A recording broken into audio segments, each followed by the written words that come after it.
so it's gonna mess things up. So they're just gonna join on the stream.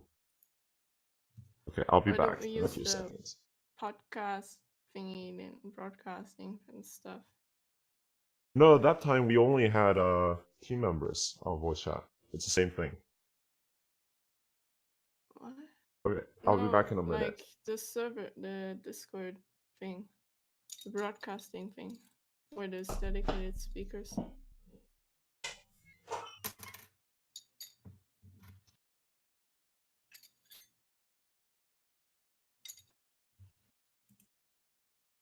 God damn it, Vaccine. Can you stop?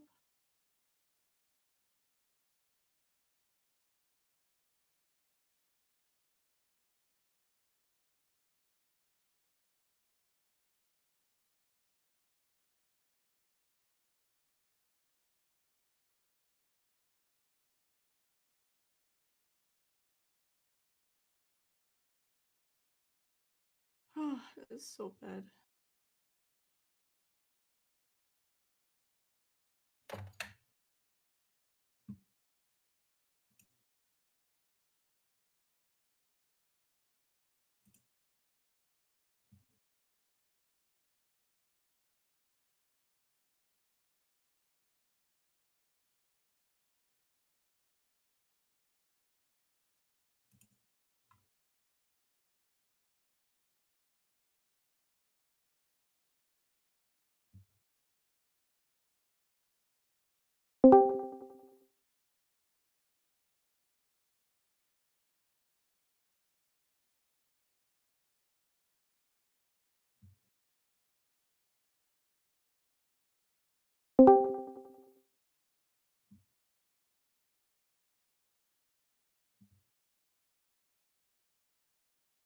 Yo! Ow, my ears. Hi, Rico. Hello.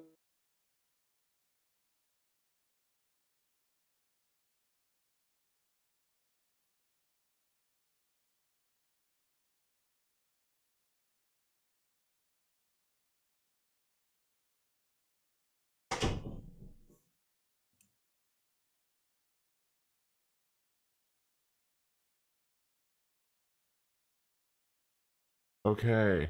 Hello, I'm back. Luna, sorry, what were you saying? The broadcasting thing, you know, the HoloMatsuri 2021 you got up there. Wait, what about it? The the thing. What? You know, the broadcasting feature where there's like dedicated speakers and everyone just joins and listens. Oh, yeah, you can't do share screen on that one, I think. Actually, wait, I'm using video, aren't I? Maybe we can. Okay. Wait. Let's move to the broadcast. Okay. Let's try it. Give me 1 second, give me 1 second. I need to set up the proper permissions.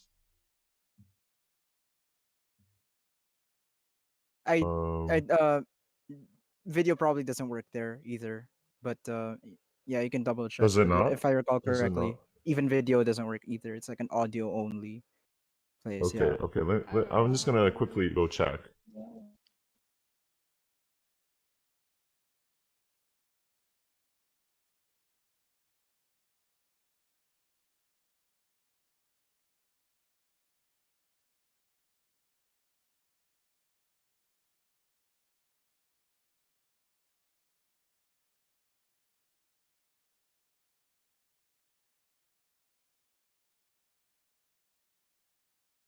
Yeah, video doesn't work. Nope. Okay, we're moving back.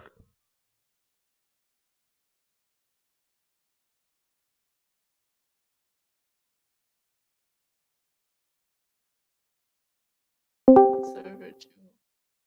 Yeah, it doesn't work. Okay, let me start my model. Holy cow, we're 4 minutes. Okay, device. Okay. Give me 1 second. Is this gonna be streamed, by the way? Yeah, it is. Look at the pin.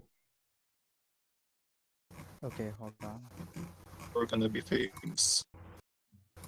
Mad, I hope Yeah. can I We're explain gonna something. ping everyone. I can't go live. I don't know. I don't know if I'm allowed to pin people. Let me ask KJ. Or Riku, can you ask KJ if we're allowed to ping? I think we can.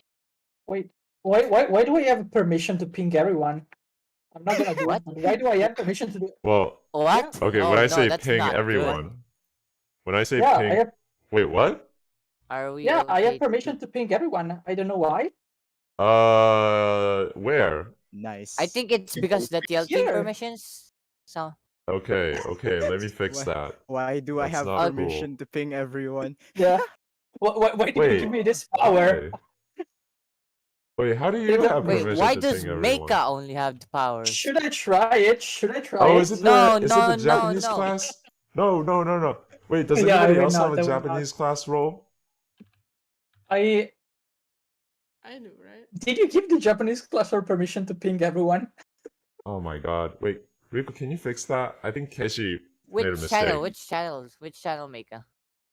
Like in the voice chat channel. Where is the voice chat channel? Like the TL text team channel. showcase, or where? Yeah. TL Team Showcase. I think I have it though because. Whoops. So, Wait, do you want me to wait, ping wait, everyone wait, in wait. here? Okay, this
I know. Actually, I don't want to argue with.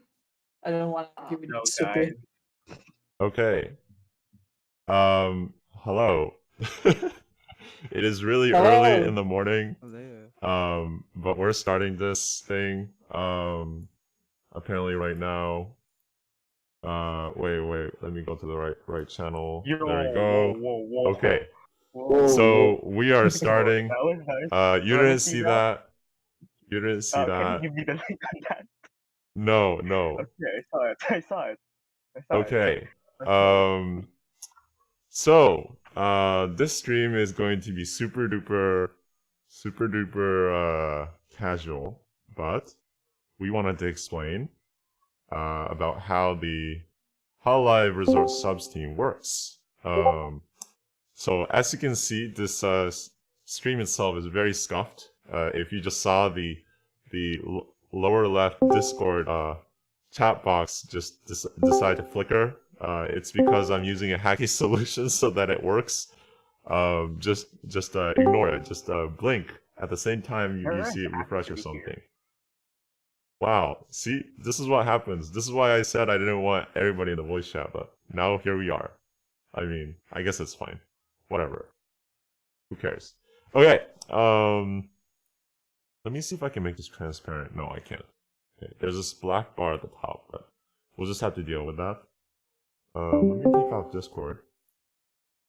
And let me turn off the Discord pinging sounds, so...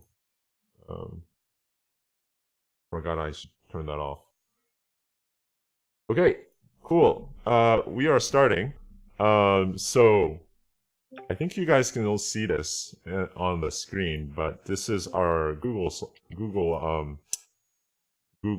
what's the word? Google Drive, right. I know how to talk.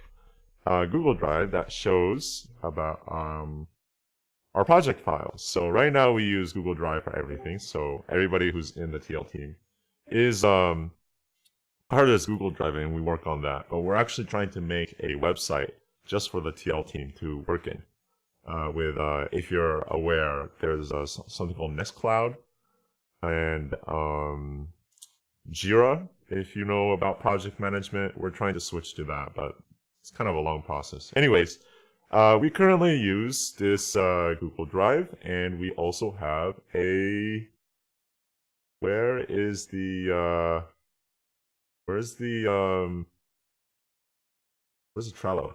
Trello. We also have a Trello. Okay, I'm literally gonna type it out right now. No, okay. There we go. We have a Trello. Come on, Trello. Okay, we also have a Trello. If it loads. Okay, so here is how we basically manage all of our projects. I'm trying to do this really fast because this is kind of boring. But you can see here that we have a couple of videos already in the process. So we have like 10?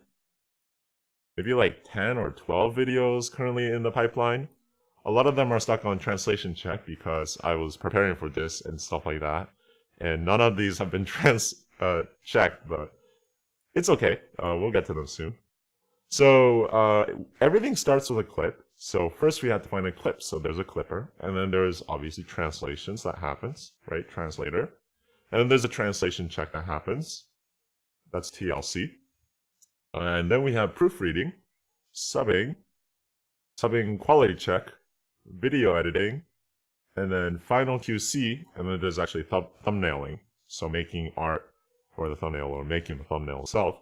And then there's and then things get marked approved for release. So Toa just got approved for release.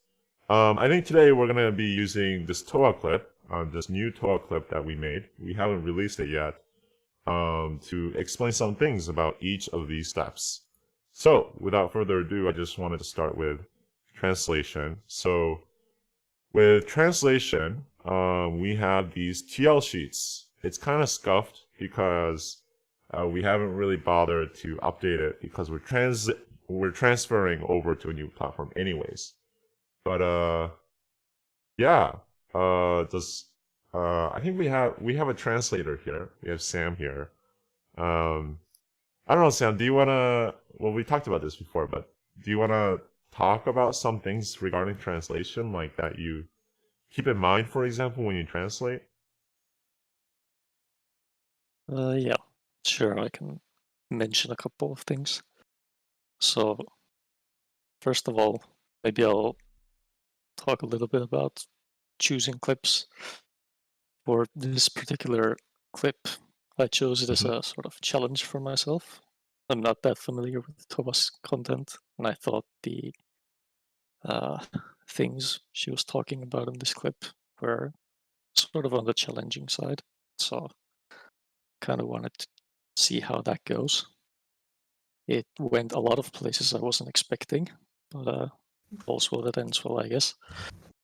As far as the process goes, I usually start by doing the transcripting, which is just listening to the clip a lot and then writing down the Japanese line by line. That's usually my step one. And during that process, I also make mental notes of, let's say, lines that I didn't fully understand the first time through, or things that I didn't hear properly, or anything like that. And for this particular clip, you can see I've highlighted some lines. Maybe that'll come up later, but yeah, just to make things clearer for everyone down the line. Usually, once I'm done with transcribing, I then move to translating. So I usually do all of the transcript first, so I can think in one language at a time. There's minimal risk of any interference between languages. And yeah, it's also easier to see how the sentences connect to each other that way. When I'm translating, I do keep quite a lot of things in mind. For this particular clip, I thought I wanted to keep a lot of hesitating in the text, since Toa also hesitates a lot when she's explaining things. I thought that was sort of endearing. I wanted to keep that intact. Same goes with choosing a casual or sort of more official tone. For a clip like this, I went sort of halfway, with some places being very casual and others being pretty matter of fact. Yeah, can't really think of what else to say, so I'll trust you to ask some questions after. And part 3 of my process in the sheet is usually filling in the timestamps for the rest of the team to use. These will come in handy for the for the proofreaders and subtitlers down the line. Yeah.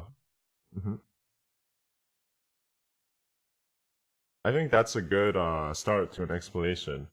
I think I see these like highlights in the transcript, for example. I think these were probably highlighted, light red or maybe yellow, because they're parts that you probably didn't know if you were right. So I see that, for example, here, where did it go? There was a line that was commented on by Heresy. Over here, there we go. So we're, and we do this quite a lot, where we use these comments to comment on, each line. Maybe if Heresy was a translation checker for this clip, so he was commenting there that he himself didn't know. But then probably the other ones he actually corrected, or maybe turned green because he also agreed on them. So in that way, using a spreadsheet is really useful if we're working with a big team to just kind of minimize the amount of back and forth that needs to happen so that things can move along pretty quickly. I also know that, you have some comments here in the translation itself, sort of like side comments to provide context. Yeah. Do you think that's like really useful in the long run, or it's quite vital? Well, it depends on the line, of course. There's times where it's very critical to have that extra context. For this one, I used the comments more like notes for myself more than anything.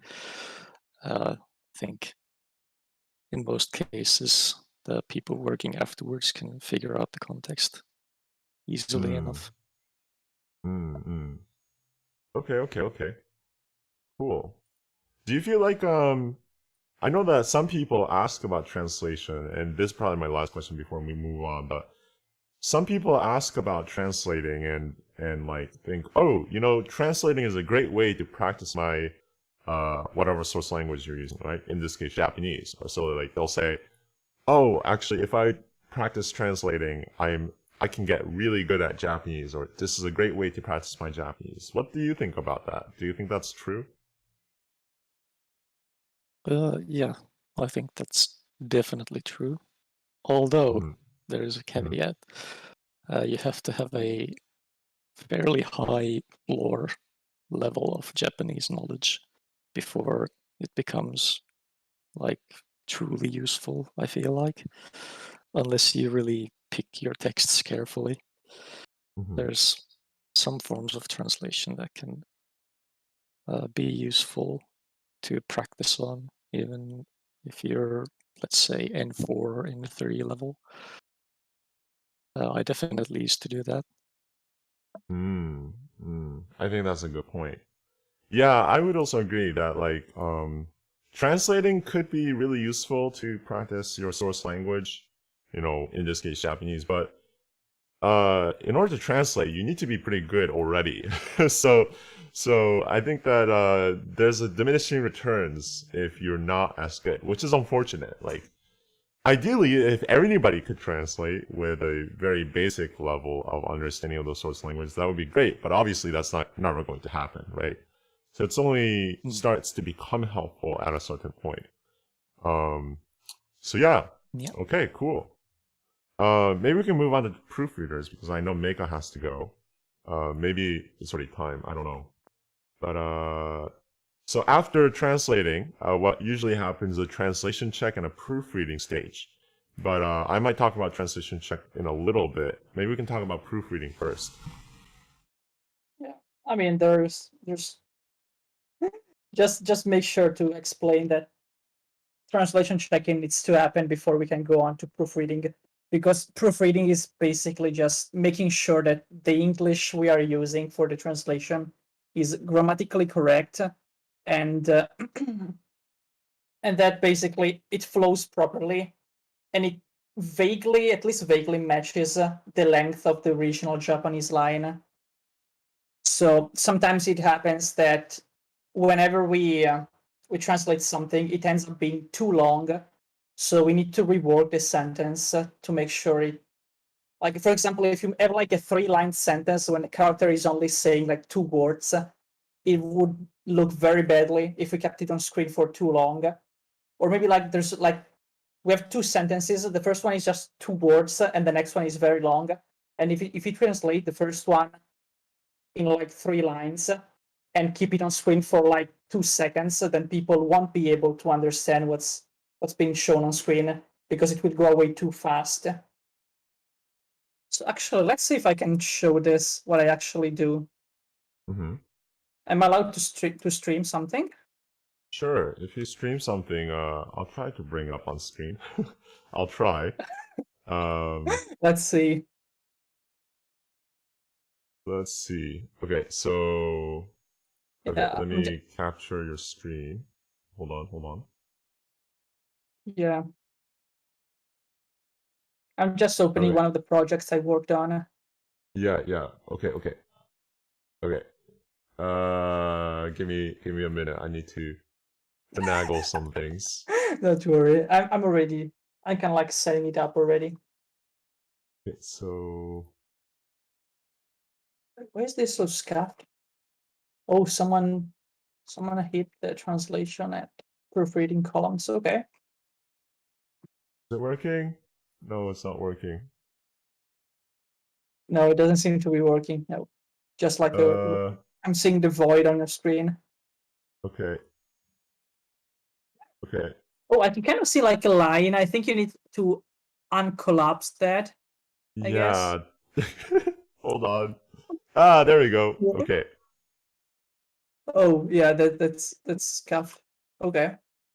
Okay, we got it. Yay. Okay, so Okay, so yes, you wanted to show something. yeah, as I was saying, like I unfortunately am not blessed with 2 monitors.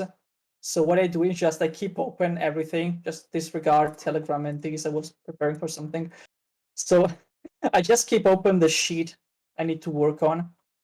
And then the Mhm. video, I open it on a new screen. And then I also keep open Grammarly just because sometimes there are sentences I am not sure about. So I plop them in here. And if I still am not sure, then I go onto the translation team server and ask people for opinions on how I should better translate, like not translate, like render the sentence in English so that it would sound better, I guess. So we already went over about the translation column. What I mostly work on is on this column, the proofreader. I also keep a note of the notes here because sometimes maybe I need to add them in if you want to add a translation note for the subber if he has something to say, or maybe just I want to check the translation check column to see how a sentence was before and how it's been changed after. Just like maybe how it was originally sounds better to me, so I want like revert the change back. And I put all of what I want to change in here, and then I like this should not be colored. When I do this, these are just like white, and then I send it back to the translator, who will need to check what I wrote and either apply the changes or be forced to apply them. Oh, yeah, joking. It will need to either apply the changes or come back at me and tell me why it doesn't think these changes need to be applied. I may, as well as the translator did, I may leave some comments to explain what I want to do. Like, for example, in this line there is a comment, so I would just like highlight this in yellow just so people can see more easily that there is a comment in here. Mhm. And then once the translator has applied this, it will just end up filling it up with green. Oh god, but yeah, I don't care. Yeah. Yeah, that's kind of it actually. Not much Yeah. else to say.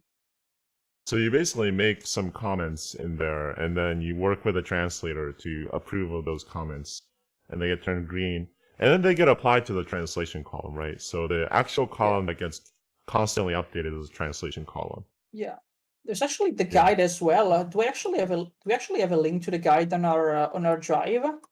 We do. Well, you can find it if you like. It's in guides. Uh, Oh, there it is. it's too much. The very bottom Is one. this the first one? Oh, the bottom No, one. no, no, I think it's the very bottom one.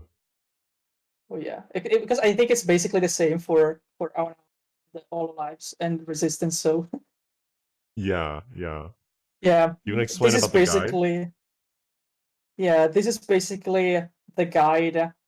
So regardless of grammatical rules, we have some rules of our own that we need to follow basically.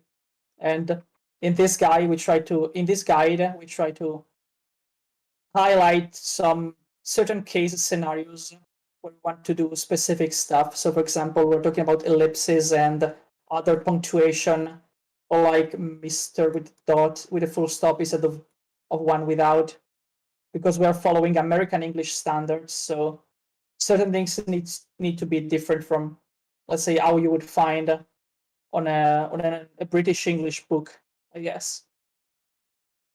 And yeah, this guide is kind of like still being worked on, I guess. We still have comments that have not been resolved.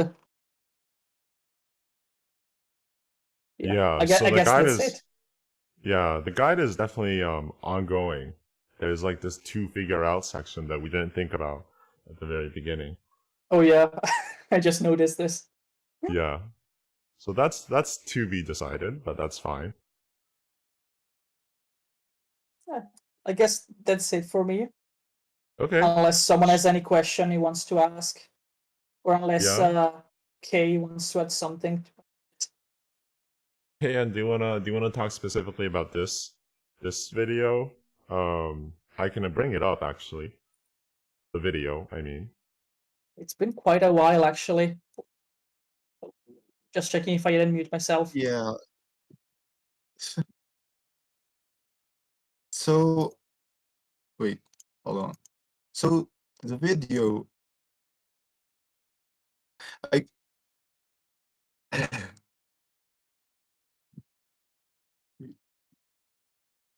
You go on. I'm just going to reply in the comments to whatever questions they ask.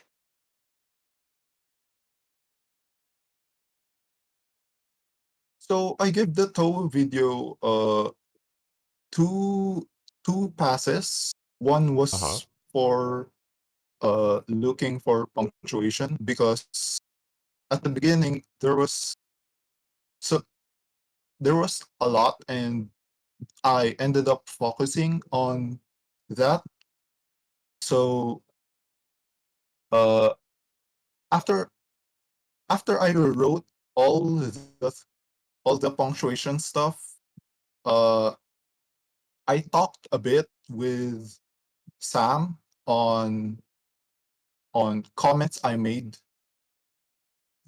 So Sam, wait, where's this? Here. Yeah, he's still here. Oh, yes, I am. Yeah. So I made some comments that were lacking in, that I didn't elaborate further, like in line 91, where I just said that something really sounds weird or something sounds off, and I forgot to elaborate on that. So Okay. so talking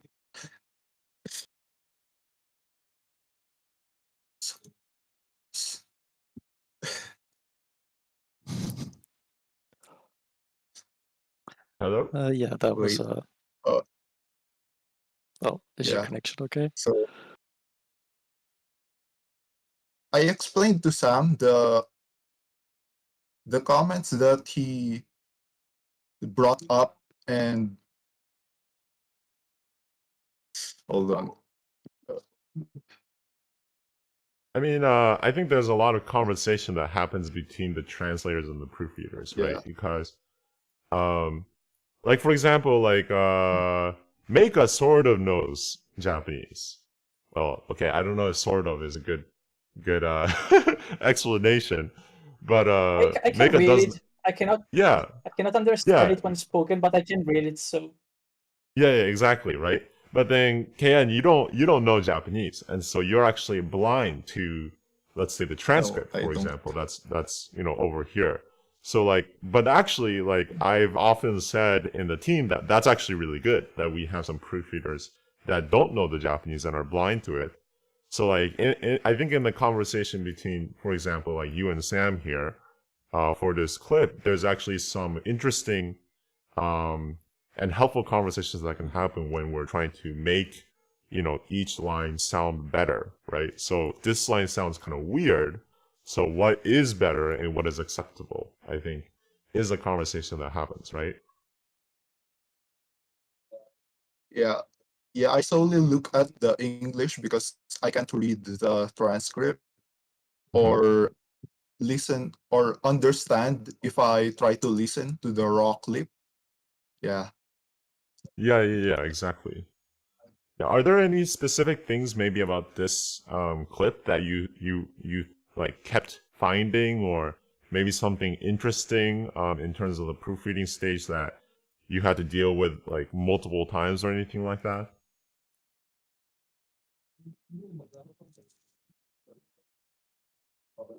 Mm, a lot of it was punctuation. Yeah. And after doing that,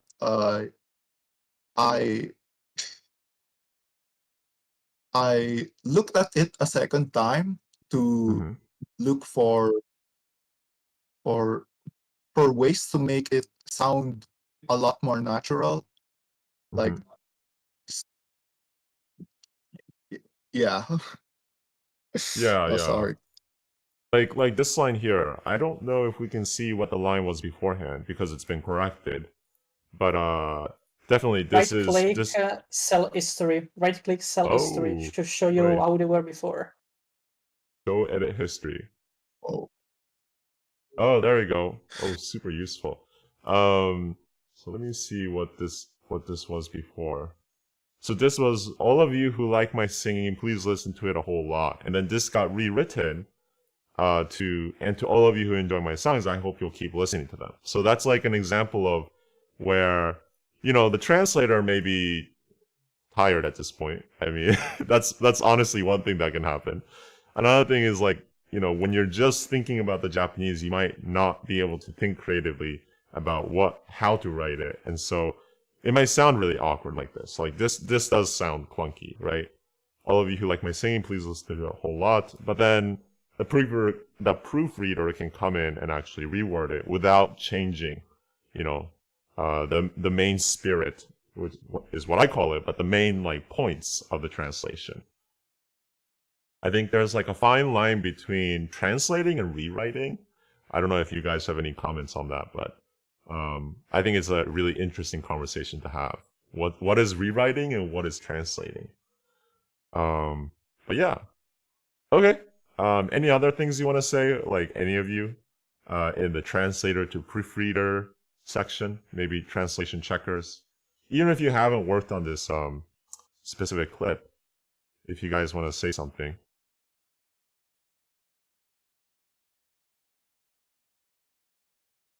Okay, cool. So I guess one word about translation checking. I don't know if anybody else wants to talk about it who's in the chat, but translation checking is interesting because it's not proofreading, right? But then you have people like me who sometimes can do both. And I'll admit, like, when I translation check, sometimes my proofreading hat kind of halfway gets put on my head, where I might start proofreading already. I try not to actually deliberately because it's nice to. It's better if there's actually another person who can do that. Or maybe I'll do it a little bit in case there's blatant things, but then somebody is able to, you know, have a more fresher mind to think about the proofreading, right? But when I translation check, I am basically looking at the transcript. I usually do it in two ways. I look at the transcript, I watch the video and look at the transcript and make sure it's correct. So that's what Heresy did. So in this clip, I was part of the translation check process. Actually, I don't even know if we finished making the description, but Heresy was the original transcription checker, and then somebody else translation checked. I think it was Respect. So usually what I do is I look at through the transcript, I note down any issues, and then I'll go over to the translation and think, okay, is this accurate to the transcription, right? So I tend to err on the side of let's make sure it's accurate rather than let's make it sound good, because the sound good part is really the job of the proofreader, right? Now that said, sometimes, like I said at the beginning, sometimes I will actually try to do both. It depends on the time. And usually translation check has less, you know, kind of edits to make than the proofreading. You can see in this clip is actually a bit special. You can see that there's like these like pastel green ones, and then there's these neon green ones. The neon green ones are actually from me, because we actually decided to change the entire song. So this is very unnatural. This is very a special case. But this clip is essentially Toa explaining Palette, her original song. So if I bring up the video here. So I'm not going to show the entire clip. You know, when it comes up on the channel, you can watch it. It's quite long. It's 16 minutes. But she's actually bringing up the lyrics here of Palette, and then she's actually explaining like each line. Like, what does she mean, and what did Nikki, who's the composer, and her think about? So, for example, this line, which is subbed very well, we'll talk about that in a few seconds, is direct lyric, right? And then she's actually explaining that this line is describing yada, yada, yada, right? But then it turns out we had a conversation in the team, right? And it turns out that we don't necessarily agree with the original lyrics, which might be which might sound blasphemous. It just doesn't make sense. First of all, the problem came up when we were looking at the translation, we were looking at the original lyrics, we were looking at what Toa was explaining, and if we put the original lyrics in, it doesn't make a lot of sense, right? What she's saying. And so what's the problem? Is the problem that Toa is not making sense, or is the problem that the translation is wrong? Like, I think everybody would say that, well, yeah, maybe we need to fix the translation. So what we ended up doing was, and this is relevant to translation checking and translating, which is why I'm talking about it now. We actually took the whole song and we decided to go line by line and see how we would translate it. So sometimes we kept the original translation. Sometimes we took an alternative translation made by Respect, who says he didn't he didn't TLC the actual video, but that's fine. I don't remember who did it originally at this point, but there's that. But he did work on the song, and then Sam himself also did an alternative translation, and then I made some comments and also suggested some lines. So you can see here it's a hodgepodge of different people's opinions actually. Let me see if I can get it on one screen. This is sort of working. So yeah, you can see that, like, for this line, we took Respect's line, and then for this line, we took my line, and then we took Respect's line, and then we took the original line, and then we took Sam's lines, right? I mean, it's crazy. So then we clean it up, and this is the original translation, and this is a new translation. And it's actually pretty significantly different. So what's interesting is I actually submitted this to Hololive to cover for a revision. So we'll see if that happens, like on the actual video, like the original music video. So we'll see if that happens. But we ended up going, after doing this whole process, we actually ended up revising the lines in the clip. So let me bring that up again, and then we'll move on to subbing. So you can see here that in the translation check column, there's these neon green columns. That's 90% of it is actually lyric changes. So it's updating the lyrics. So it used to be, let's see, cell history.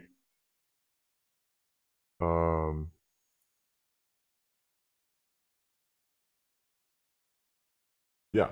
So it used to be, it is all monotone, monochrome, impossible to tell black from white. And then it got changed to this line because we updated the lyrics. So it's pretty cool. So yeah, we were pretty intense on this clip. This usually doesn't happen. We usually only do translation check once, and then we just push through with it. But we actually ended up doing translation check maybe 3 times.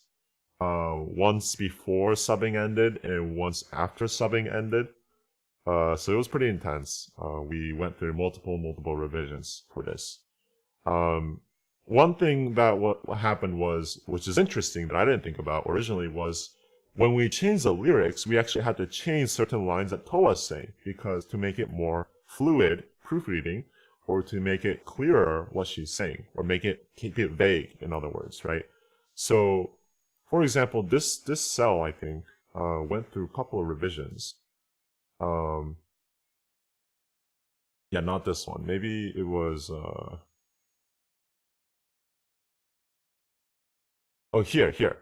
So this line here, that's the story I wanted to go for personally. I think we ended up going with,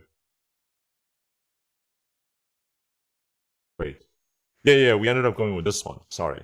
So I didn't update the translation, but we ended up going with this line here. This is when you notice story was inside you all along. So even from this line, you can tell that it's like a very vague statement. So we had multiple back and forth about, okay, how should we keep Toa's like lack of clarity here, and not make it too defined based on our perception, like make it subjective, but make it keep it accurate. Like that's kind of hard. So that got a lot of back and forth. So let's see. This is what, 6 minutes and a half in. So let's see if I can see it in the video. I think the video up. 6 minutes and a half. So it's around here. そうそうないのじゃなくて、居続ける意味は、てんてんてん、はてな、みんな。そうですよね。There you go. So that's the line over here. So this line went through like 3 or 4 revisions. So it just happened that way. It happens. Yeah. Okay, so that's what I wanted to explain for translation checking. It was pretty intense for this clip, but usually it's just one pass through. Okay, so subbing. Let's move on to subbing. So usually once this is all done and proofreading is all done as well, we move on to subbing. So I'm gonna bring the video up for subbing. Okay. Marukuji-san, do you want to talk about subbing? I can show different parts of the video. Hello. Actually, I'm gonna share my screen if that's okay. Sure, that's fine. Let me see if I can bring that up. Alrighty. Okay. Okay, 30 FPS should be enough. Right. Mad. Hi, what is- hello. Why Yes, Gandhi Riku? Sans? What? It's in Gandhi Sans. What's in Gandhi Sans? What? This? Toa. Toa? It's in Noto Sans, JP, right? No, I saw Jimmy. What? Oh, Is it? okay. It's in Gandhi Sans. Is it? Okay. This? Yes. We'll talk to the editor later Okay, about it. okay, we'll 'cause the editor did we'll begin- fix that okay. later. Okay. We'll fix it later. So, hi guys. My name is Mada. I'm one of the subbers for Hololive Resort subs and also subbers for this project in particular, Toa Explaining Palette. So, actually, the previous team was proofreading, right? Actually, before I became a subber, I tried to apply for proofreading, and I kind of failed. um, I got the message from Chimata. It's like, oh, you didn't succeed in proofreading. It was like, yeah, but I did also try out for subbing, and for subbing I actually passed. So that's why I'm here now, subbing, and I find that Nice. to be actually quite more enjoyable than proofreading for some reason. So Nice. in it, yeah. So I mean, if you've edited videos before, you've probably had to edit like subtitles for a project, like a school project or something before. You're like, why is this a separate job? Why does there have to be a separate subtitler? Well, in fan subbing and then VTuber subs in particular, subtitles can be make or break. In terms of the design, in terms of how they're paced, and in terms of like, especially when it comes to like when you're subtitling signs or things like that, they can really affect the perception and like how people take in a particular media or content. So that's why subbing is such a important thing, and why it's actually also a job that you can actually take, like a subtitling job. Yeah. Oh, my PC just. Ooh. Uh-oh, what happened?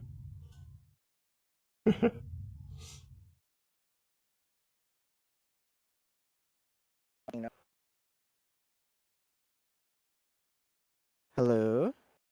Hello? Hello. Okay. So my mic's still working. Whoa, Um, trippy. Okay, hello. there we go. Okay. Keep going. Can you guys hear me?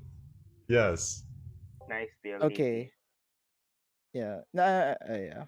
Did I got pinged? Oh, I'll keep pinging. Right. So in a actually, I'll show this first. In a traditional fan subgroup, I'm just showing this for reference. One of my favorite fan subgroups is Good Job Media.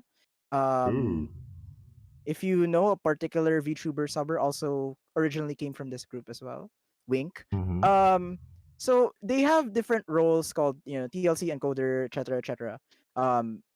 This kind of applies to every translation group related to otaku culture, whether it be manga scanlation, anime subbing, or VTuber subbing. So in traditional roles, you have the timer and typesetter. So these two deal with subbing, where you have to make sure the subtitle timing is good and it's natural and it flows well. And typesetter is for making sure that you can have the design like complete. You can have it like you can add special effects. You can subtitle the signs to make sure that everything is translated properly and it's like it looks good visually in terms of reading it. In VTuber subbing, for teams, it can vary from team to team.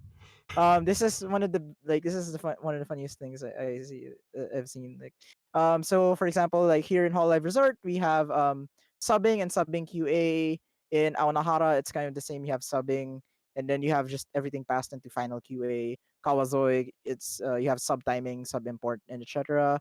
Then YKS, where everybody is a subber, is a solo subber, and they just do everything 11 times QA and then release. Perfect. uh, right. Yes. So as It's still accurate. it's still accurate. So for Hololive Resort subs in particular, okay, YKS is Yameteku the subs. You may have heard of them before. So for my job, what how I get a project is that I'm in the pool of subbers. So there we don't have like timer and typesetter. Usually the subber for Hololive Resort subs, they do both of these. Same with the Mhm. other VTuber translation groups. There's only the timer and typesetter is the job of the subber, so they do both of these jobs. Unlike in traditional anime fan subbing, where those can be separate jobs. Um, so for me to get a project, I usually just wait for Riku, who is my technically my boss. He's one of the team. He's the team lead and in charge of sub QC. So he's the one assigning the tasks for subbers. And then it will once a project is sent to the subbing category here in Trello, that's when Riku assigns it to somebody.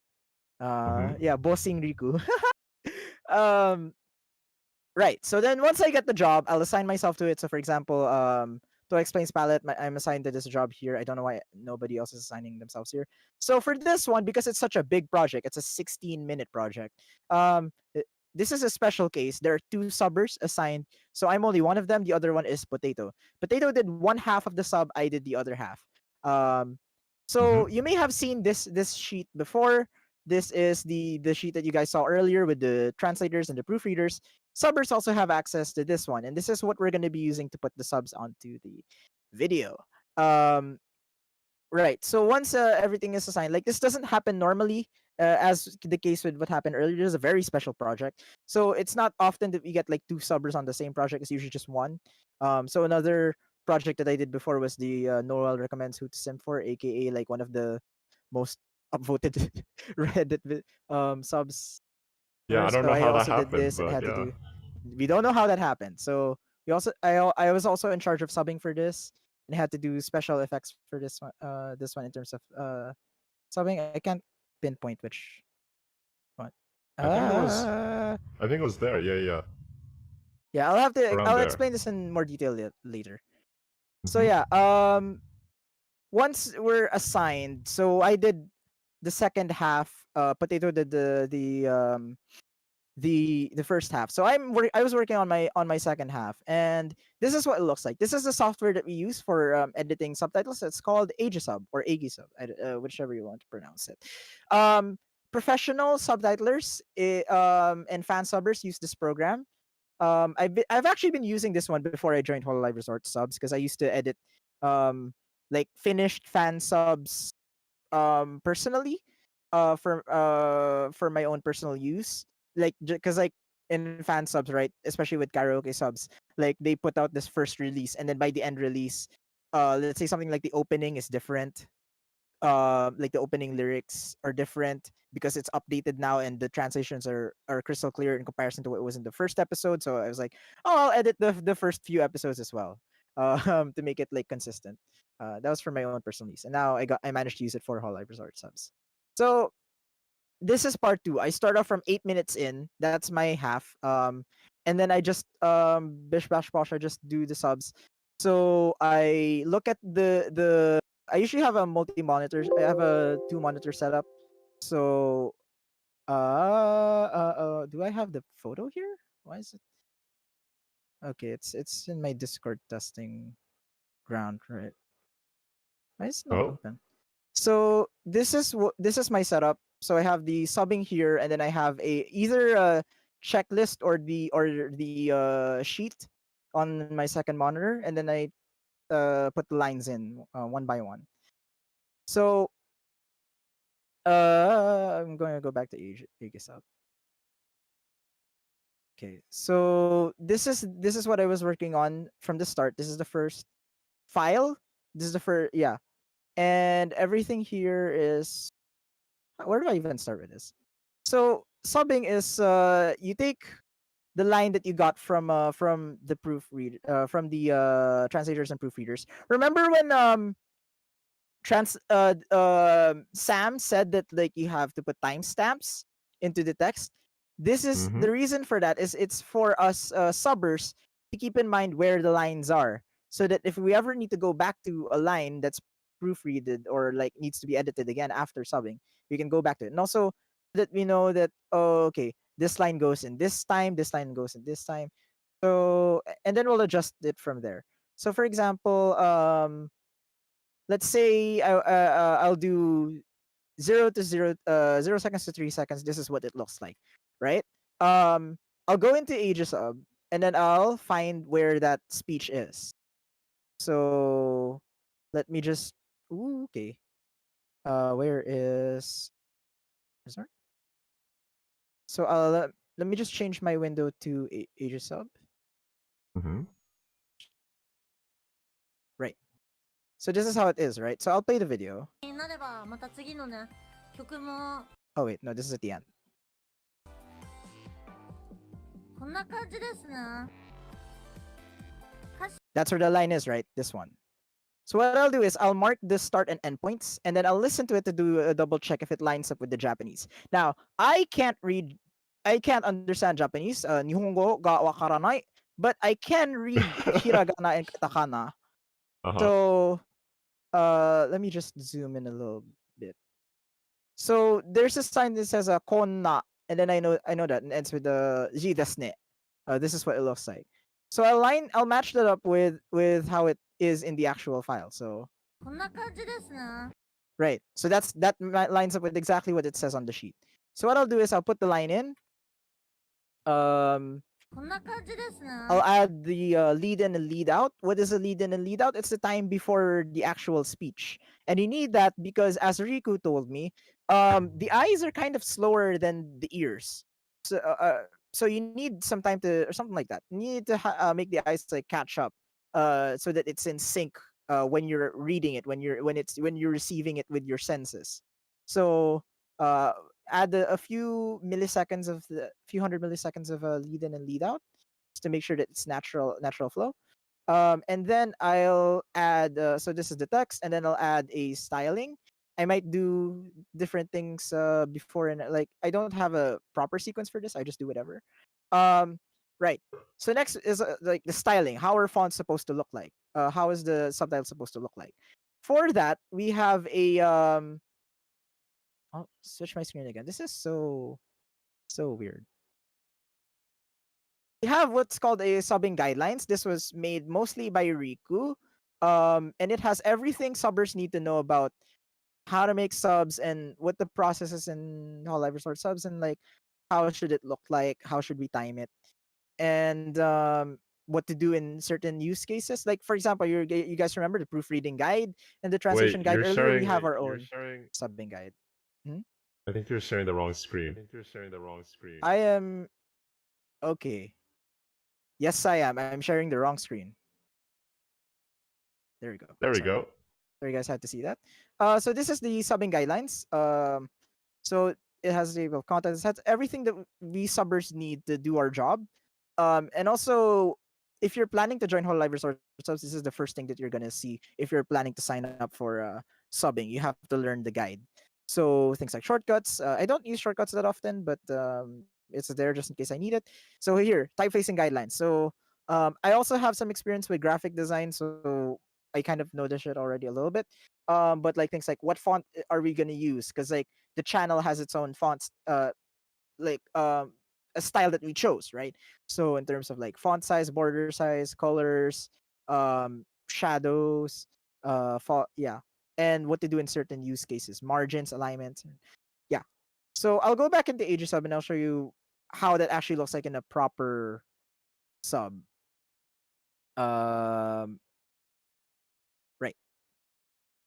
So in Aegisub, we have this thing called Styles Manager, and that's where you keep the subtitles that I'm gonna use. I have my own personal ones for my own translations when I do that. And then I have the ones from Hololive Resort subs. So then I'll I already have a bunch of these set up here, but if I don't have, I'll make my own based on the guidelines. So let me copy this to the current script and then apply it to the line. Now, yeah, this is what it should look like. This is what it was originally, right? Because like we were originally we wanted to have it on the left, so that you can see the lyrics on the right. But eventually we changed our mind. Like we'll put it in the middle. So let's say I want to put it in the middle. I'll change the margins. Put it on the middle. There we go. So now when you play it from the start, こんな感じですね。 yeah, and that's how one line works. That's how subbing works. And Awesome. then yeah, that's just one line. And now if you look at right, I'll put this back again. You guys don't need to hear the audio anymore. And now you have now you just need to do that 176 more times to make like a just one half of a 16-minute video. It really depends because like you can have you can do certain tricks where like one line you can split into two. You're making an infinite loop again. Seriously? On the stream. Yeah. I keep forgetting because like it's okay. There we go. Okay, there we I go. keep forgetting because like it's in separate tabs, like the applications and screens, and like they both look the same. Anyway, so you can have this thing where you can split one line into multiple lines Uh-huh. depending on how Toa says it in the actual line. And yeah, and then there's another trick that I do where like is it here? Is it in this one or in the final? I think I'll go look at the final one. Then I'll find like some sorry, Oh. I'm so prepared. Holy crap. Right. Well, oh, a common sub trope is that like if she says something multiple times, you can use a times two. You probably seen other subbers do it. So she keeps saying like so. So like I add times two, times three, times four, times five, times six, and increase the size every time says it. Okay. Yeah. So there's two positions for the yes and the numbers. These are two separate positions. If you have experience in video editing, that can really help with subbing. Not gonna lie. What else? This one. So I can hide like lines in advance with a tag that they call alpha. So I sub is really just a mix of like video editing and like HTML. Not gonna lie, if you want like an analogy. So there's Mhm. also this one, multiple colors on the same line, so you have to adjust it like over here with different tags so that it differs from the style. Because like, oh, this is Toa's word, but this one is the comments word, so you have to change it as well. This one, so let me play this. So like she says like arigato, thank you. So we decided that like I decided, other people decided like we'll do it separately depending on how Toa says it. Mhm. Yeah, things like that, just effects like that. Do you have the ellipses effect where it like comes Yes, up I from the do. top, from the bottom, one at a Now time? that one was Potato. Actually, I props to Potato because like Potato is what do you call this? Really did a good job in terms of animating and making things that I haven't done yet. So Mhm. this is a animation that you can do in Aegisub or Aegisub.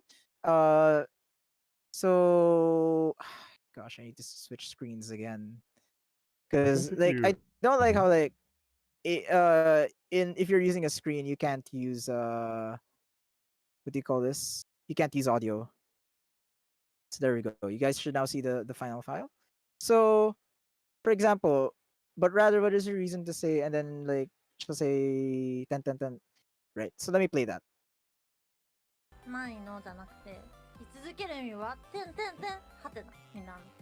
Yeah, that See that? one. See It's that? so smooth. ないのじゃなくて、居続ける意味は、てんてんてん、はてな、になる。 There you go. But yeah. So that was the animation that Potato did, where it animated Mhm. every like letter to match up with what Toa is like saying. and that can like spice up the subtitles definitely. Make it more entertaining on at least on our end. And Yep. I guess like because there's always this debate about subtitles where, oh, should you make it like strictly no animations whatsoever, or should you animate the hell out of it? But I think what you should do is reach that fair balance, especially with VTuber subs. In VTuber subs, you can do this sort of thing, and it's like it's an additional flair, but also it makes it accurate to the speech, because like when they do like certain vocal things, or like when they say stuff, it'll be nice if the subtitles match up with that, not just in the text but also in animation. So Mm-hmm. Mm-hmm. yeah. And then yeah, and the guidelines also says that like, oh, you have to make sure that like there's enough space in here. We also read other guidelines. There are also other guidelines that we use, guidelines from the BBC and guidelines from Netflix when it comes to subtitling, because they have their own guidelines for it. We take inspiration from that and use it in our subs whenever required, but mostly we'll focus on our own guidelines. It's another one where it's like use alpha. We're hiding this one until she says it. Um, and the special thing that we did for this project in particular, you may notice that the subtitle style is a bit different from how it looks like normally. Why is it double border? Because we did the thing called, we added color subs. Because the original Toa palette video, if I can pull it up. Ah, so if you look at the subs at the right, I'm not okay. If you look at the original subs, I'll change windows again. Hopefully this time should be the last one. If you look at the original to a palette music video, especially at the end part, I'll change it to English. Maybe this can be the last thing you'll talk about for subs. This is very detailed. Yeah. But basically they use like their own color. You see how this is colored, right? Mm-hmm. The subs over here. You can do that in a sub, and I'll show you guys actually that, because like it's a very fun thing to do, and it matches up with the other thing I was going to talk about, which is called automation or scripts. So Mm-hmm. Aegis community is really like amazing because they've designed these like separate like plugins, is another way to call them, that can do amazing tricks. So colorize is one of them. It's just what we used for this one. And what you can do is you can set certain colors and make like a, let's say something like a rainbow or like a gradient in the color, because Aegis doesn't do that by default. You have to use a separate thing for it. So I'll do colorize, and then I'll do gradient. And there we go. Now you have actually let me change the outline to black or gray so you can see. There we go. Now you have rainbow subs. And this is also what they use for the YouTube subs. It's just there's less adjustment when it comes to like borders and fonts, but it's technically the same kind of process. And there are multiple plugins that can sort of do this sort of thing. So that's what we did for this video in particular. Nice.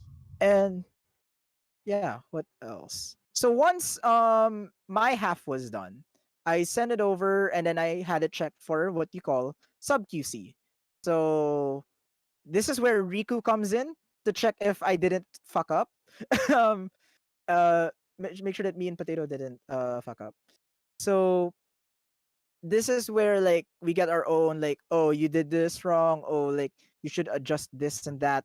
And then they'll give like challenges as well, like, oh, you should do this sort of thing because it would be nice, like this one challenge, do this. And this is a YouTube link to the project that the team worked on before, which is Holo Rewind, where they animated thing so that it'll like shake. And for example, this one, I'll show this at the end. Oh no, wait, no. This is version 1. This is what I originally put in version 1, and Rico was like, ah, no. No. Here's how it's done. And then this is what's on the final file now. Um this one.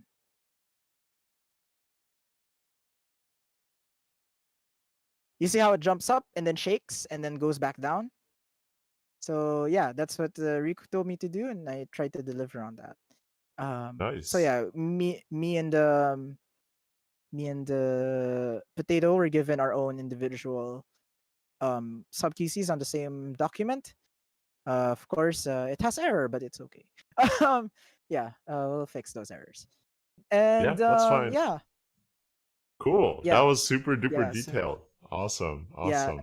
yeah. And then I have conversations as well with everybody on the team, both other subbers, proofreaders, and translators, to make sure that we don't like to make sure that everything's a okay, especially with the sub, because you have these like edge cases like this one where it's way too long and becomes like 3 lines, and then I have to tell the proofreaders, I have to tell the translators, guys, we need something different because it's just not working in the sub. And then they try to give me something different, like this one, where it's like, oh, why not try this line? And then I'll test it, and then we're like, yeah, it actually fits very well. Yeah, another concept in subbing is CPS, or characters per second. Um, that's when like how is it when is it too fast, like are the subtitles too fast, are they too many words to read at the timing?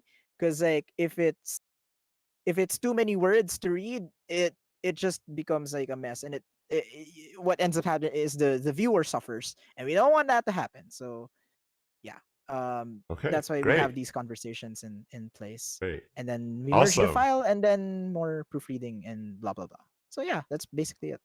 You Basically. covered basically everything. Okay. I think we need to move on from subbing. Definitely there was a lot of subbing, awesome subbing that was done in the clip. So yeah, if you're watching the clip for the first time, I recommend that you look out for all the careful subbing kind of decisions that were made. So I want to skip over to thumbnails actually. So let me change my screen. And for thumbnails, while I'm changing my screen, I think we actually have Luna here to talk about thumbnailing, because Upupu Bear is the one that worked on the thumbnail for this video, but I think Luna can give us some pointers on what specifically we think about when we work with Yeah. thumbnails. Can you just pull up the thumbnail? Okay. Wait. The thumbnail itself? Yeah. I Okay, don't know. okay. I didn't really Let me prepare find it. anything, and otherwise That's you fine. just need to scroll through Discord. This one? This is the final version, right? Yeah, this should be the final version. Well, there wasn't really much stuff to change anyways. So for the thumbnail, we have a specific role for thumbnailing, since we actually have artists that draw art for the thumbnail. So in this case, the Toa and the corkboard. And a while ago, we basically taught all our artists how to make the final thumbnail, so the editors don't have to do it, or someone else from the team. So basically, I taught everyone how to make thumbnails and some basic guidelines. Like, we always have a border around our thumbnails that's 30 pixels. We don't have a guideline sheet because I haven't finished it. I'm procrastinating. Relatable. Yeah. Basically, our thumbnails consist of a caption, the art, the border, and at the moment we have also a little Hololive resorts up in one of the corners. And once you get assigned to a thumbnail, and how we assign that is actually either someone will just ping the artists and say they want a thumbnail, or the artist just goes on a Trello and is like, I want to do the thumbnail for this sometimes. And then you just go watch the clip. Ideally, it's already gone through the first subbing, so you can get the gist of the video. So you just envision what you think encapsulates the content of the video well, and make a sketch. And then we go to the Discord, basically ping artists, ask what everyone else things about it, and we make some feedback, or it's just fine, and then the artist goes to draw the art. You can show the channel if you want. Yeah, I was just gonna do that, just really quickly. So, like for example, there was a Boing video Boing. made for Russia Boing Boing, right? So this is like a conversation that we had about that a couple of times because Luna took it over. So this was like one version that was considered. Yeah. So there's a whole conversation that happens with that. Yeah. And basically, they do the art. If the art is good, they'll immediately just make a first draft for the thumbnail. I don't know if you want to find that one. It's like, I think it's actually first like draft. 2 weeks back, so. Yeah. Oh, I think it's that one. I just passed it. I think it's this one. Oh, maybe. Well, Maybe not. most of the time I'm the one just reviewing thumbnails because the artists in our team are lazy. I like the But call out. yeah, I think that's it actually. The Yeah, one maybe just that had. was it. Yeah. Yeah. I think this might have been the first draft. Yeah. Yeah. So for this one, I just give feedback like the font was alright, the spacing was mostly alright. Like for the logo in the corner, I told her to add more margins. The coloring of the font, I told her to change it so it was like half-half, and then we played around with the color of the border. And sometimes I'll tell them to move the art around so everything looks like it's basically just playing with white space and content until there's nothing really distracting too much, and you also need to establish like a hierarchy of what you look at first, what you look at second. Like if you see a thumbnail and you just look at the background and don't even read the caption first, it's not a good thumbnail. Like with the the first boing I did, if you can look at that, that's actually a really bad thumbnail. I just did that because tired. Where No, is it's it? further Is down, it? I think. Oh, is it all the way down? Okay. Yeah. This one? Yeah. Like I wanted I still like this font. Yeah. It's just a weird thumbnail. It is a weird like thumbnail, I chose but I a like it. horror font and then I put black and red borders around it, which technically makes it stand out, but you really look at the other text first because it's white and black is darker. And also we use Figma to check how it looks from afar, like when you're actually on PC or on YouTube. Yeah, that. To see if you can read everything, if everything is clear. If there's maybe unnecessary details you can leave out. If the colors work good, yeah. And sometimes we'll choose a different caption text because it's just boring or too self-explanatory. Yeah. I think that's basically it. It's just this Figma model I stole from YKS. That's why it says YKS here. But it's really useful because then you can see like, oh, I guess if it's on a thumbnail, like in the YouTube website, it doesn't look that great or something like that. And we've made changes based on that. A lot of fiddling around or changing around stuff, moving around stuff, so margins are correct and stuff. Yeah, and, exactly. Typography a bit. Yeah, I know that we had a huge conversation about one thumbnail that we had in the past, like where we kept like changing like the font color because of the thumbnail thing, like on Figma. I don't remember which one it was. Maybe it was a Shion clip. Let me see if I can find it. I'll try finding it as well. This is a joke. Okay. I think it wasn't the EOP clip. I think it was the one before the EOP clip. We had a huge conversation where we kept trying and over again. and try different colors for the font. Yeah, it must have been the Xiong. Yeah. It must have been this one. Like, Yeah. this one is actually pretty good from the start as well. So I just told who did it? Oh, it's Upupu as well. Yeah, I just told her to move stuff around a bit, and then we kept trying different font colors because you can't read it that well. Yeah, so we tried darker ones, we tried lighter ones, and I think we settled Yeah. on that orange one, right? I don't remember what we had. Yeah, I think but so. Yeah. So yeah, it's kind of that's sort of how the thumbnail art kind of goes. Yeah. Yeah, it's not as complicated as the other stuff. Mhm.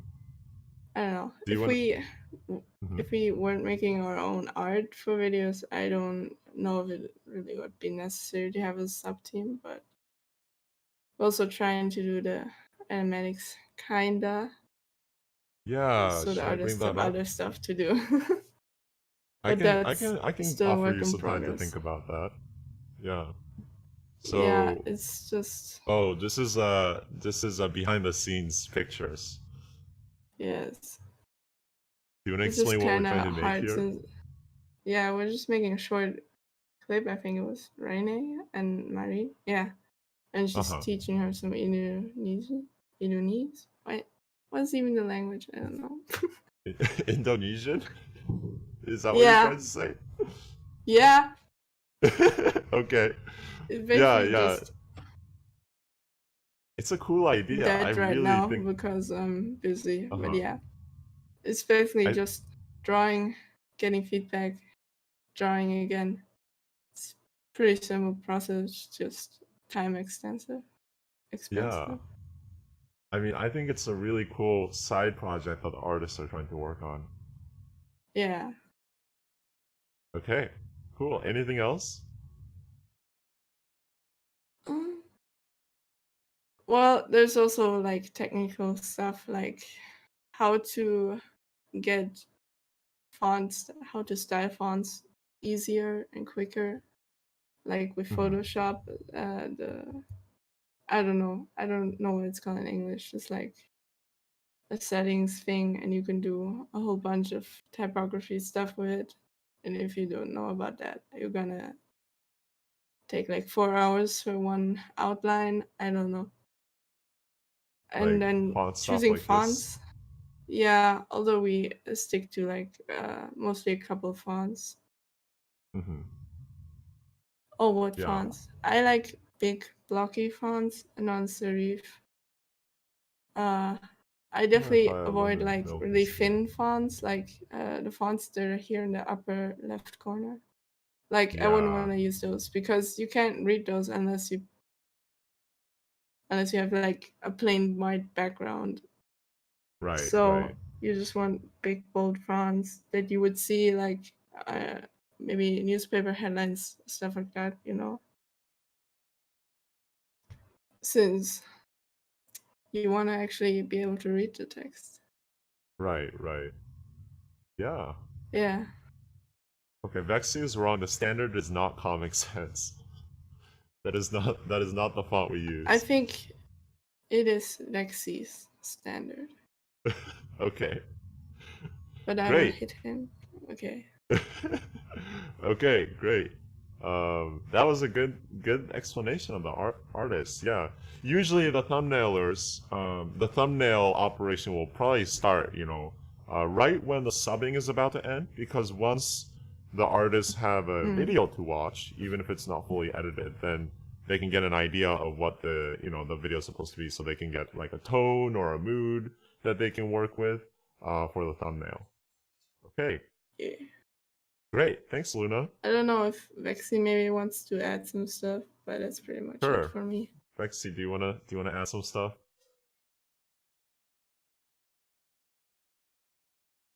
Okay, I guess not. I'm actually gonna head out then. Okay, Bye. see you. Okay, great. Thanks. So now we're gonna move on to editor. So editor is what they would edit the video after the subbing is done. So I'm gonna bring up the video again. So the editor that worked on this video is Rancher Milk. He can't make it today, but this video was actually pretty straightforward. So something you might have noticed was this, like on the left or the right, the lyrics are in English, right? The lyrics are not in English in the original video. Like it's not, like, obviously, right? But maybe as a viewer, you don't realize that the video is actually supposed to be in Japanese. So you can actually see a frame here. I just saw it, but it's actually masked. So I'm gonna play it. 考えとか思いとかもうなんかいろいろちょっと試行錯誤してみたんだけど結局何も解決しなくてみたいな It's gonna move in just a その few なんか seconds. 息を止めてたっていうのはまあそのような感じだよねでもういいよっていうのはも Okay, maybe I went back too much. うもういいやみたいな本当にもういいやって感じもうどうでもいいやんじゃないけど Okay, he needs to fix that. もういいやみたい But なも oh, there you う go. だな It みたいな removed. Right. 知らんどんな気持ちをだみたいなそう Okay, let me see if I can. Oh, there you go. There you go. 歌詞 So basically, what he did was感じだ。 once the lyrics were done, 感じの once we finished making the lyrics, we actually 感じ had the だ lyrics masked on, and then we put the subs on that video. 続ける意味は So that was like the で biggest 待って editing みんな thing that needed to happen in this video. So most of the subbing effects on this clip is the subber. Sometimes the editor will also make subbing the changes and stuff like that, but usually not. And then another thing that the editors do is they add this intro at the beginning, right? And this is an intro that Mitsu made recently. We'll probably be updating this again in a few months. And then we also put あ that そう歌が好きだなってい at う the ending. あ So お願い so します most clips that don't have a lot of editing happening are usually pretty straightforward. All they have to do is just make sure that they add these little sections. And then you could also have some creative things happen, like, okay, I didn't bring this up, but let me see if I can. We have some creative things that we can do. Like, for example, we have Aoi on our team who loves to make creative edits, let's say. And in Don't those lie creative to them. edits, We just like to make memes. yeah. Oh, Tara, you're here. I forgot. Yeah, I'm Sorry. here. Tara, do you want to explain?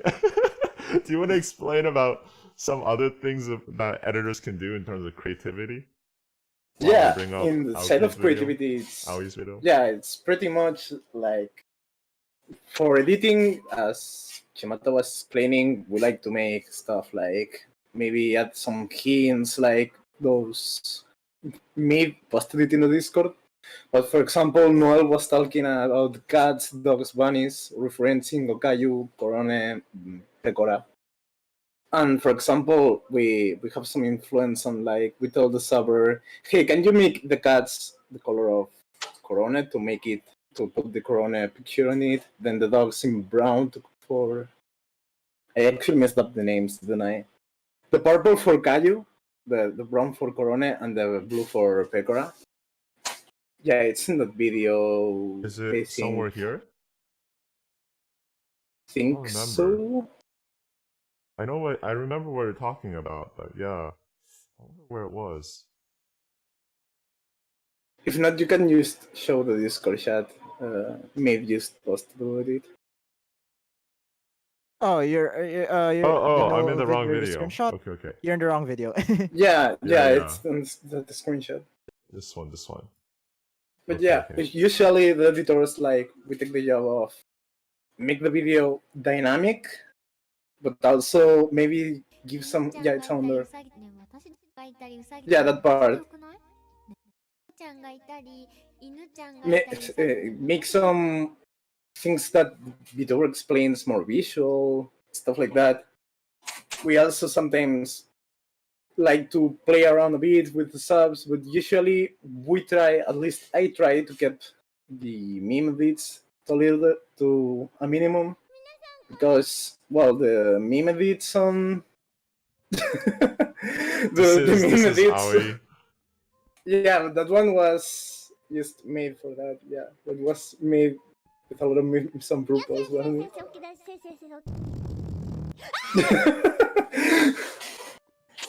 So yeah, you can be creative if you want to. Yeah, This is, we give a lot of creativity to the editors. Like, Mhm. you wanna make some memes, sure, but we also try to not make too many memes because there is people that dislike too many memes. Right. I, Right. I personally, I personally like a bit of them, but not too many. So maybe 2 memes per video. But that also depends on the length of the video. If it's I don't know, 10 minutes video, it's gonna be maybe 2 or 3 edits. If it's a 20 minutes video, it's gonna be maybe 4 or 5. Unless it's a video like this one that Chimate is showing that it's just made for memes. But yeah, usually on the editor side, it's make the video dynamic, make it entertaining for the viewer. So like transitions and everything looks fine. And yeah, actually, I'd say it's kind of the easiest part probably of the entire translating part, but it's also the part that takes most of the time because usually on the final QC or quick QA, they will start saying like, hey, you should cute off this transition a bit, or maybe this transition is more timed, or maybe this meme is too exaggerated, stuff like that. So yeah, usually you have to make a lot of edits in the end. But it also it's kind of like this is part, and also the part that makes the video more visual because it's the final product in the end.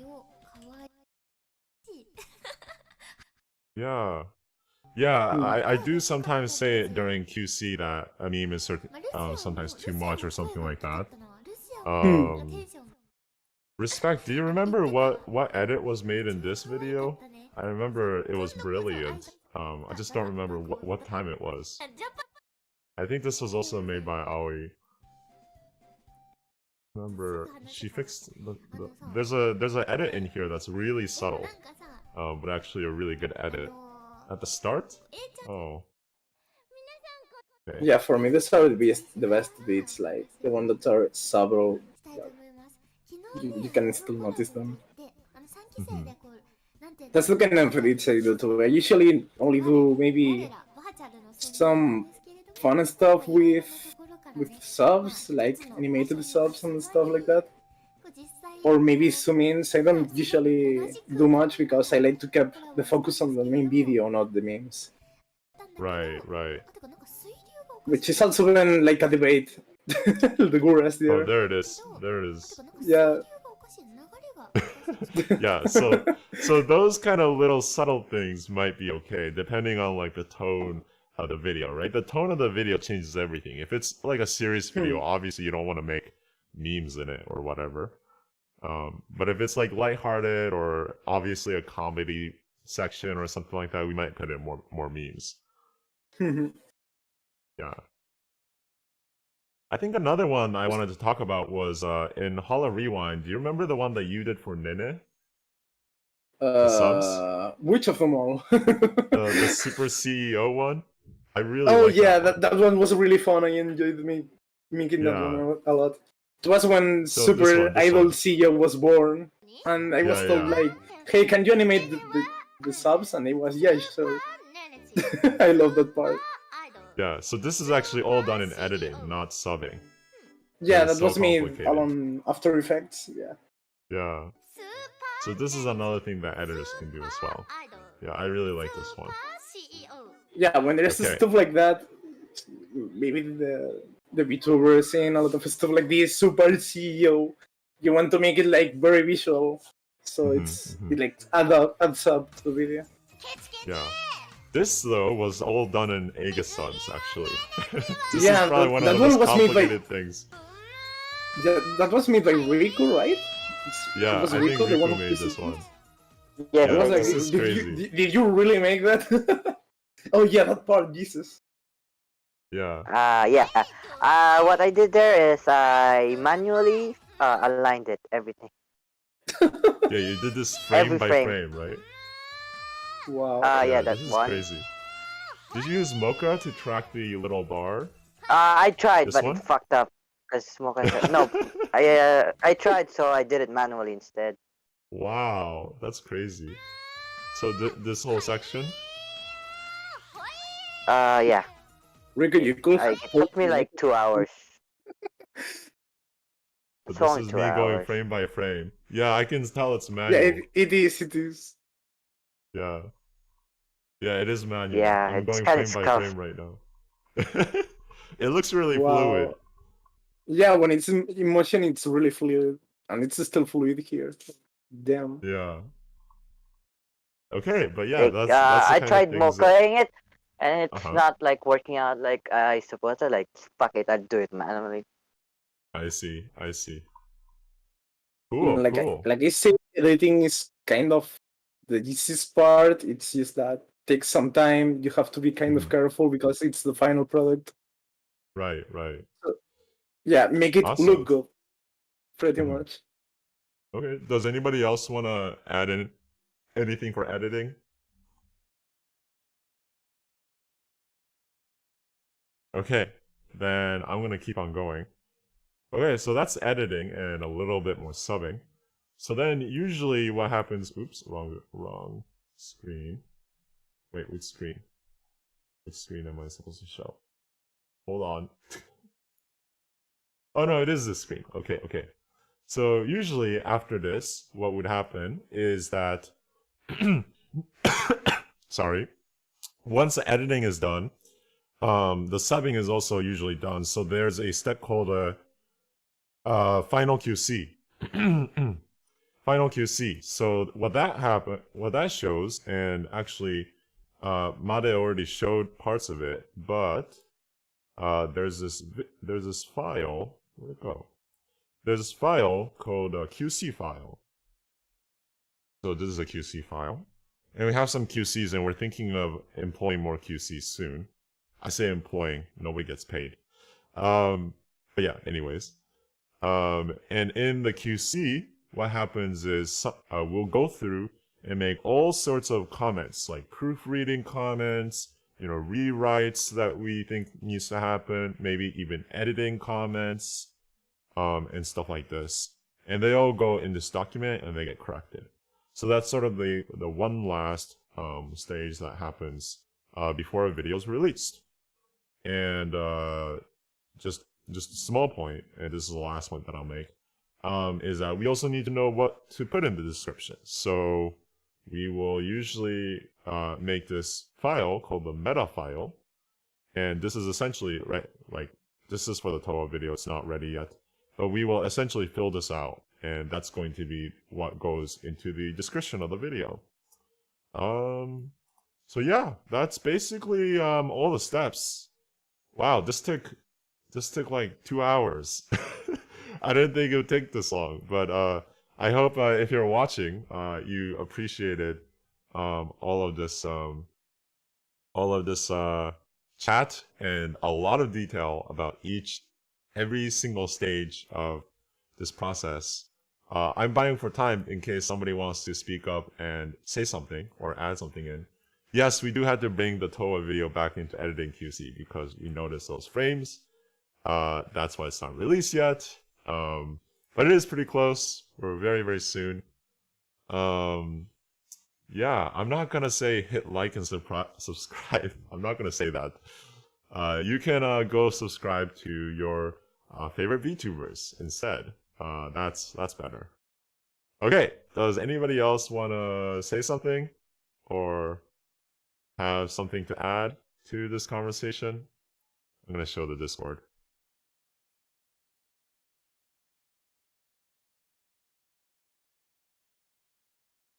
We don't just make memes. Yes.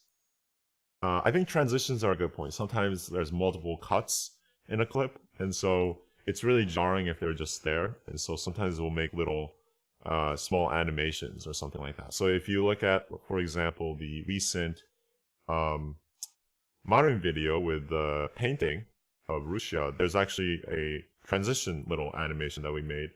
That video also has a lot of editing. That video actually had a lot of editing that you might not realize. But I'll let you watch the video and think about what that might be. What's one important thing you want translation teams to think about? Yeah, anybody can unmute themselves and talk if they want to, but I guess just to answer this quickly, I think that translation teams need to think about how to divide up work in a more effective way. So, for example, there's two different philosophies here. Yamete Kuda subs doesn't think having so many people working on clips is effective because it just kind of backlogs things and might bottleneck things on certain people that might not have enough time. I think that it's actually really nice to have a team because then each person can just focus on one thing that they do really well or one thing they want to do rather than having to do so many things. There's that. I think the point that Respect made, quality over speed, is a very good point that we believe in. If you look at our channel, we say paranoid QC. So yeah. Oh yeah, Yamada Kurosawa isn't the translator here. That's another very good point. Anybody else want to add something to answer this question?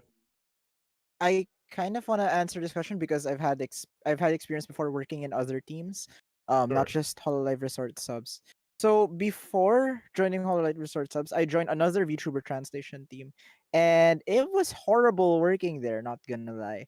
Um, we were like just responding to in DMs. We didn't have our own Discord server. I'm not gonna mention names, but like I've definitely worked in a VTuber translation group where me and other members there were treated pretty awfully. So I believe that for translation groups, the most effective or just the bare minimum that you should do is just have good leaders who know how to set up processes and like make things better for the members. Because it's not just that, but I've seen other VTuber translation groups.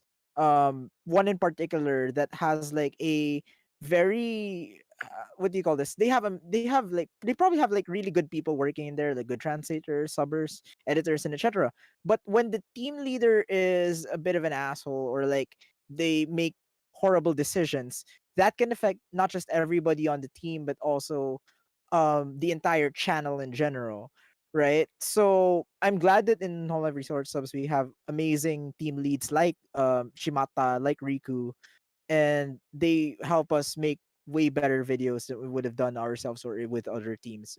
Really, I think um uh as a team, as Hololive Resort subs, we can make some really really good stuff, and that's in part because of the team leaders and the teamwork and the process that we have set up here.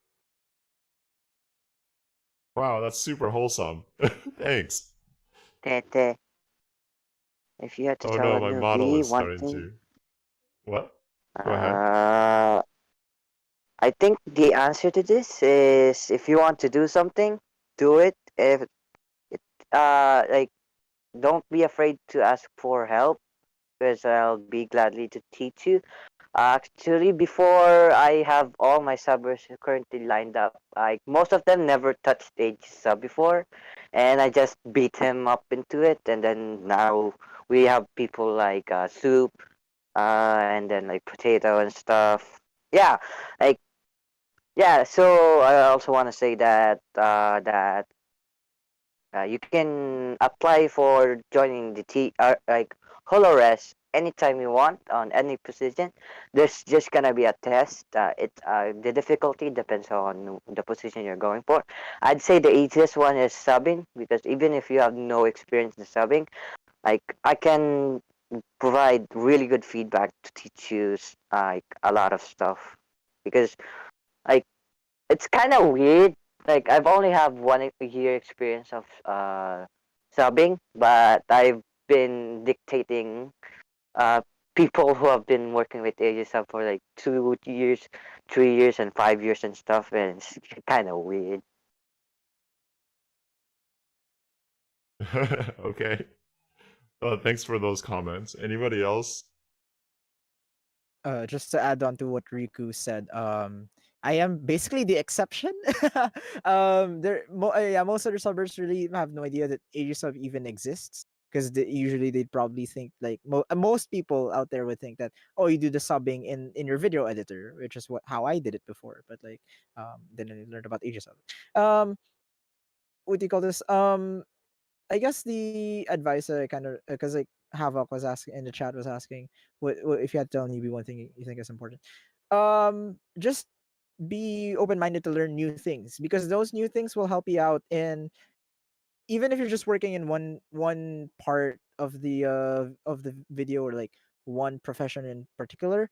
um Being able to be experienced in different fields, like for example for me, video editing, web programming, and stuff like that, that helped me out so much with AG sub.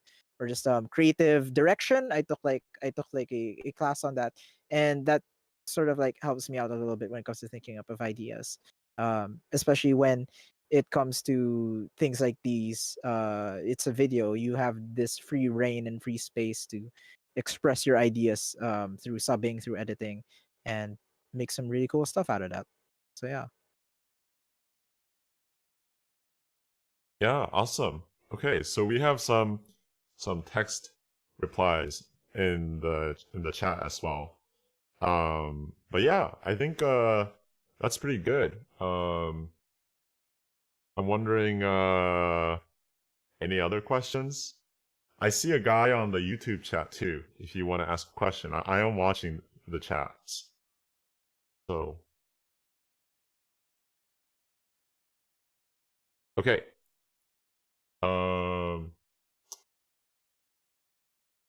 Yeah, if there's no other points or anything that people want to say, I guess it's okay to close us off. Yeah, it's been way longer than I thought it would go. So I think that's plenty enough. Oh, I forgot to change the current topic. Whoops. There's this one question in chat, in YouTube chat though, that I think Uh-huh. you can like get some proper input. Because like there, Red Rage in chat was asking, how do you translate Miko and Luna? But like you're asking, what do you mean? I think what they mean is like, how do you translate VTubers, or like just people who talk in like really weird, not weird, like really non-standard accents or speech patterns, Incomprehensible speech. incomprehensible speech. Yeah, how does that how does that work for the translation side? Because like when a person is speaking non-standard, it's a little hard, it's definitely much harder to understand them unless you're used to it. Because I know that some translators out there, um they're subbing for a VTuber that's like non-standard, but then they mention like, oh, what do you mean? Like I can understand just fine. And other people are like, what? Really? So I wonder how that works out for the translators in HoloRes. Well, I can answer for Luna, I guess. I did a translation of Luna's 500k celebration, I think it was, some time ago. And for that one, since she does have a lot of these signature things she says, I just, or well, not me originally, but we in general as a team just tried incorporating as much of that into the translation as possible. So there's a lot of noras and nas in there, along with the regular text, because it's important to keep her character intact. If we just do a bone dry translation of just Japanese to English without any of the things about Luna that make her Luna, then something obviously gets lost. So that's how I think about that, I guess. For Miko, I can't really say much. She doesn't have as many signature things, she says. It's just that her way of speaking is a lot harder to grasp, I guess.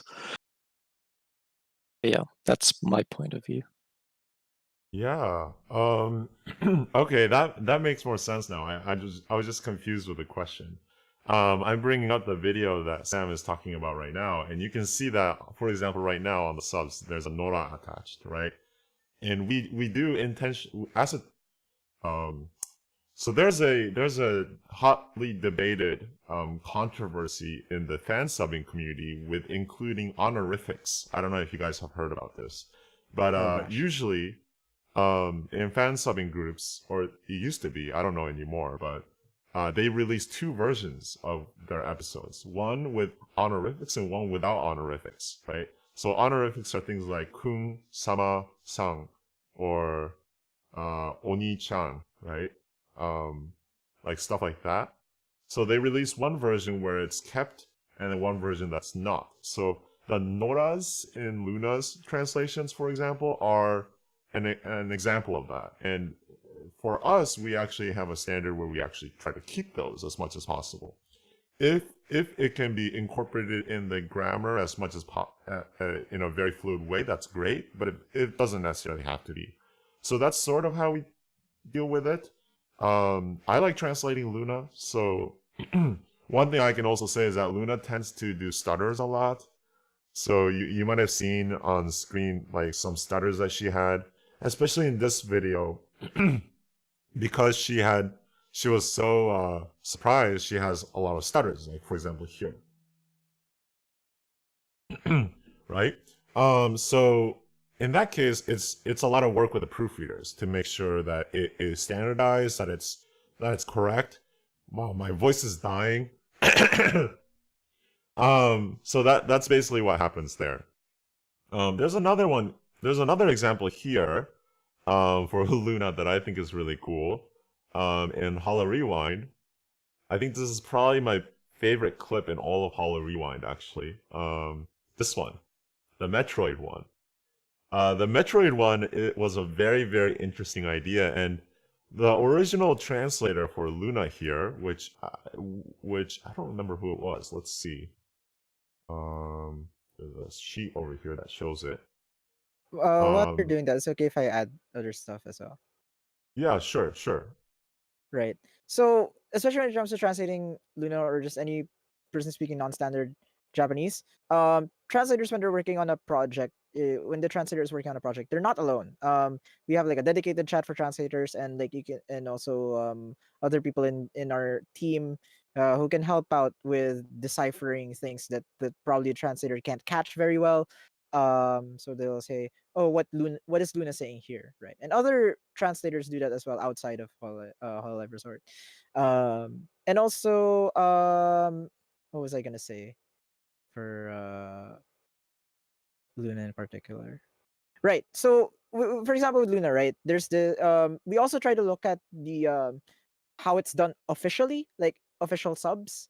Let's say something like, oh, how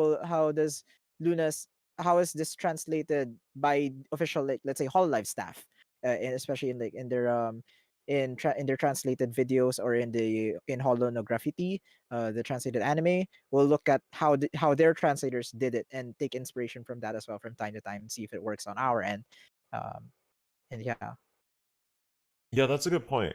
We do try to stick with the official translations. So the official translations might have a certain way they incorporate, things, right? The official translations, for example, actually ooifies Luna's speech sometimes, right? So we actually have thought about maybe trying to do that. So for example, like this line here, strawberry much. This was a joke that she made. I was at one point thinking if I should ooify it. Like that was a serious consideration that I had. Just because it's Luna, right? So I think that's a really good point. Moving on to this one. So here it was translated by a translator in Aonahara Translations, but she's actually speaking English here. And then she mutters. So let me go back.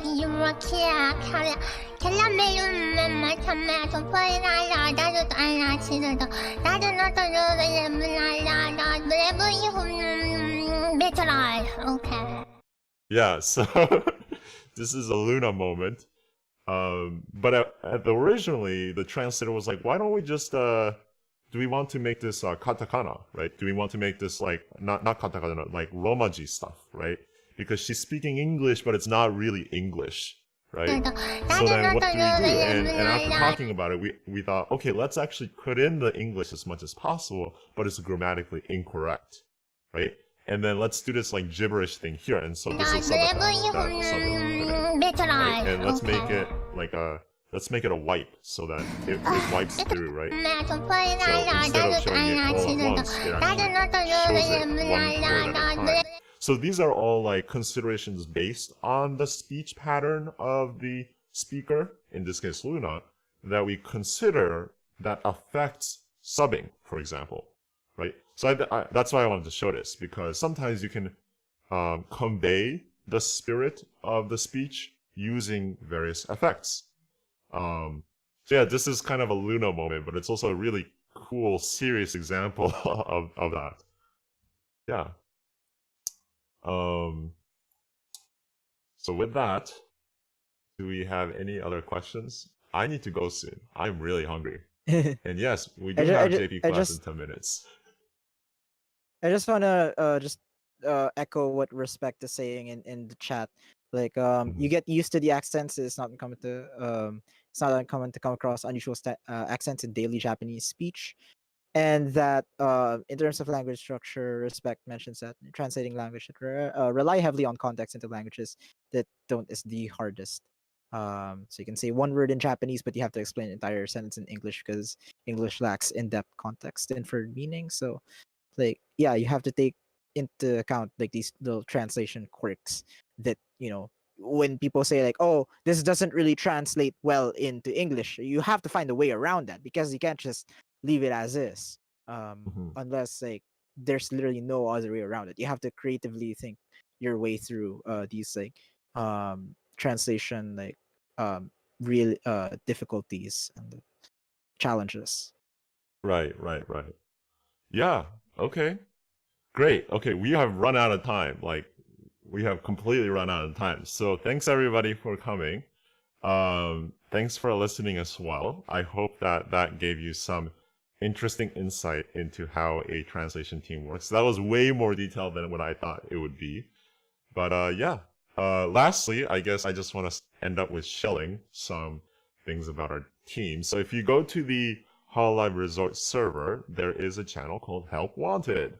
And here we have an interest form. It's also in the description of the video that you're watching.